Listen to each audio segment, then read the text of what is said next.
ಹಿಂದೆ ಸಿದ್ದರಾಮಯ್ಯ ಸರ್ಕಾರದಲ್ಲಿ ಕೊಡ್ತಾರೆ ನಿರೀಕ್ಷೆ ಇಟ್ಕೊಂಡಿದ್ವಿ. ಸಿದ್ದರಾಮಯ್ಯ ಕೂಡ ಮೋಸ ಮಾಡಿದ್ರು. ಕನಿಷ್ಠ ಪಕ್ಷ ಈ ಒಂದು ಡಿ ಕೆ ಶಿವಕುಮಾರ್ ಅವರ ಸರ್ಕಾರದಲ್ಲಿ ಈ ಜಿಲ್ಲೆಗೆ ಪ್ರಾತಿನಿಧ್ಯ ಸಿಗುತ್ತೆ ಅಂತ ನಾವು ಆಸೆ ಇಟ್ಕೊಂಡಿದ್ವಿ. ಆದರೆ ಡಿ ಕೆ ಶಿವಕುಮಾರ್ ಕೂಡ ಮೋಸ ಮಾಡಿದ್ರು.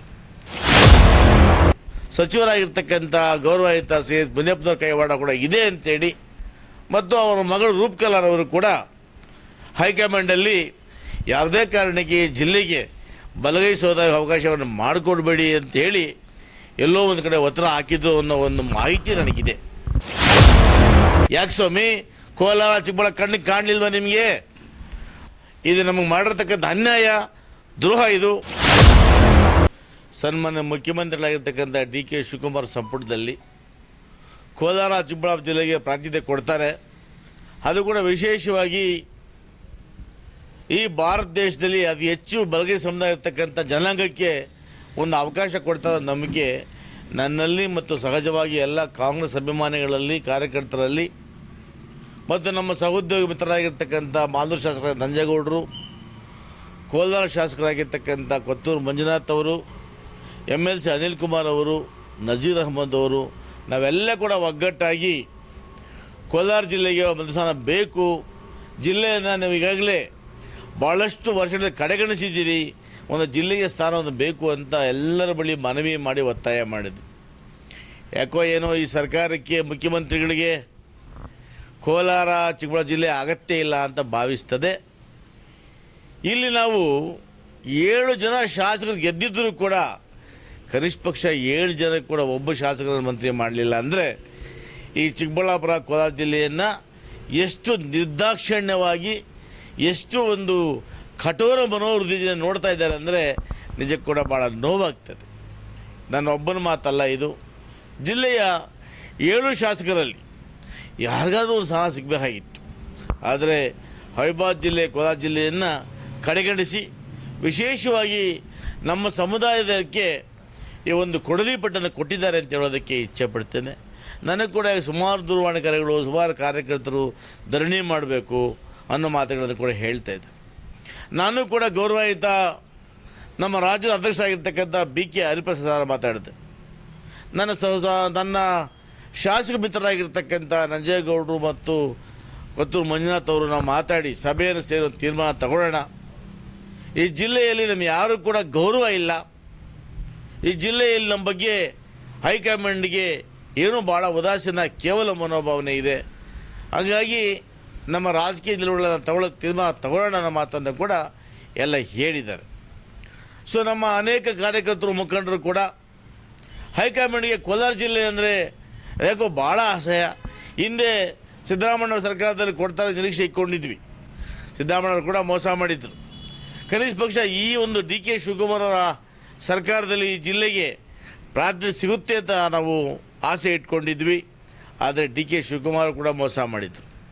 ನಾವು ನಂಬಿರ್ತಕ್ಕಂಥ ಮಲ್ಲಿಕಾರ್ಜುನ ಖರ್ಗೆ ಸಾಹೇಬರಾಗ್ಬೋದು, ಇವತ್ತು ಮಾಜಿ ಮುಖ್ಯಮಂತ್ರಿಗಳಾಗಿರ್ತಕ್ಕಂಥ ಸಿದ್ದರಾಮಯ್ಯನವರನ್ನು ನಾವು ಬಹಳ ನೆಚ್ಕೊಂಡಿದ್ವಿ. ಬಹುಶಃ ಒಂದು ಕಡೆ ಅದೇ ಎಲ್ಲೋ ಮುಳುವಾಯ್ತೇನೋ ಅಂತ ಕಾಣ್ತದೆ. ಇವತ್ತು ಸಿದ್ದರಾಮಯ್ಯವರು ಕೂಡ ಮೋಸ ಮಾಡಿದ ಜಿಲ್ಲೆಗೆ. ಸಿದ್ದರಾಮಯ್ಯವ್ರನ್ನ ನಾವು ಬಹಳ ನಂಬ್ಕೊಂಡಿದ್ವಿ.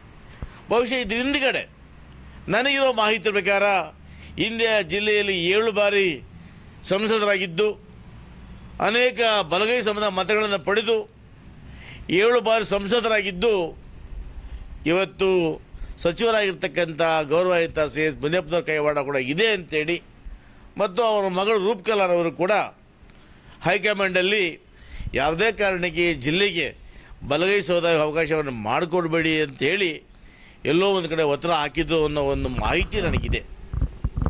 ಒಂದು ಹೇಳ್ತೇನೆ, ಇವತ್ತವರು KGF ಗೆಲ್ಲಬೇಕಾದ್ರೆ, ಈ ಎಲ್ಲ ಭಾಳ ಗೆಲ್ಲಬೇಕಾದ್ರೆ ಬಲಗೈ ಸಮುದಾಯದವರು ಸಹಾಯ ಮಾಡಿದ್ದಾರೆ ಅಂತೇಳಿ ಅವರು ಅರ್ಥ ಮಾಡೋ ಆಗ್ತದೆ.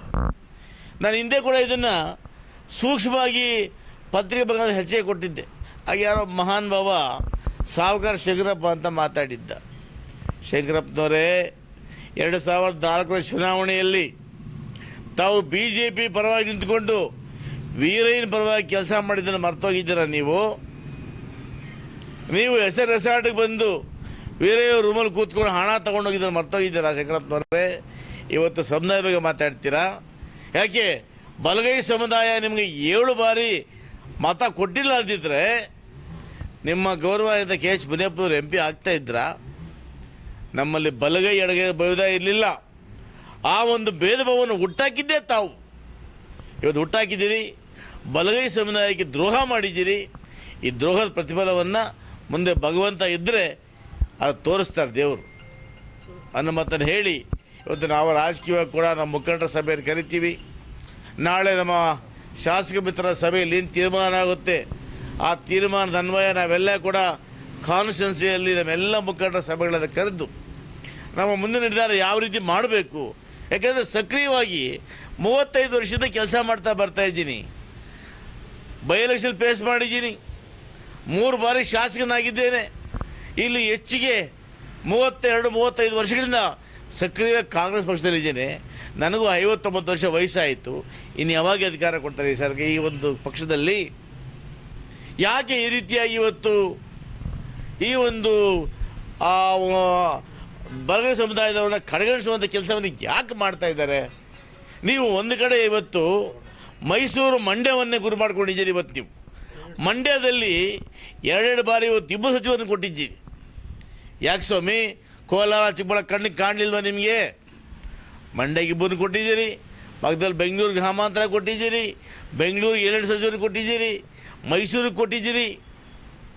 ಯಾಕೆ ನಿಮಗೆ ಕೋಲಾರ ಜಿಲ್ಲೆ ಚಿಕ್ಕಬಳ್ಳಾಪುರ ಜಿಲ್ಲೆ ಈ ಒಂದು ಸರ್ಕಾರಕ್ಕೆ ಗೌರವಾನ್ವಿತ ಮುಖ್ಯಮಂತ್ರಿಗಳಿಗೆ ಈ ಗಮನಕ್ಕೆ ಬರಲಿಲ್ವಾ?